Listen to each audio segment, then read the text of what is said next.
জে.এন. মুখার্জি রোডের একটি পুরনো ছোট কাপড়ের গোডাউনে সিলিং ভেঙে গুরুতর আহত কমপক্ষে 4 জন শ্রমিক।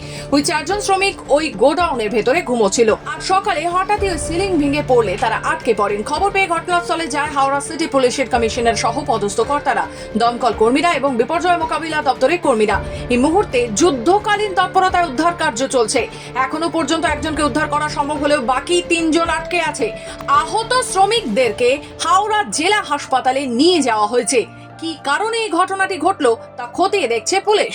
আটকে পড়েছে। প্রাথমিকভাবে আমরা যেটা জানতে পেরেছি কি আজকে আর্লি মর্নিং তখন হবে 4:30 থেকে 5টার মধ্যে ওখানে কিছু লেবারার রেগুলারলি ওনারা ওখানে থাকেন, ওখানেই ঘুমান। 9 জন ওখানে ঘুমাচ্ছিলেন, যেটা প্রাথমিকভাবে আমরা খবর পেয়েছি।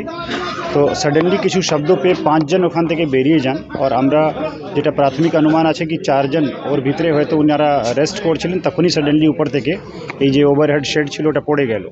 তো কাপড়গুলো বার করা হচ্ছে, যত দ্রুততার সঙ্গে এটা সম্ভব আছে রেস্কিউয়ের কাজ ওটা করা হচ্ছে। একজনকে বার করে হসপিটালে পাঠানো হচ্ছে। বাকি 3 জনের সম্ভাবনা কিন্তু এখনও রয়েছে। যতক্ষণ এটা ক্লিয়ার করা যাচ্ছে না আমরা কনফার্ম কিছু বলতে পারছি। রাতে ভোরবেলা হয়েছে তো কেউ বুঝতে পারছে কি পাঁচিল পড়ে গিয়ে হয়েছে? না, পাঁচিল পড়েনি। তাহলে পাঁচিলের মাঝখানে যে ওই কাঠের যে পাটাদান দিয়ে সিলিং করা যায় সিলিং এখন পর্যন্ত 4 জনকে বের করে হসপিটালাইজ করা হয়েছে। ঠিক আছে, ভেতরে আর কি আছে কিনা এখনো জানা যাচ্ছে না। ওনারা যা বলেছিল যে 4-5 জনই আছে, সেখানে 4 জন বের করে নিয়ে চলে যাওয়া হয়েছে হসপিটালে।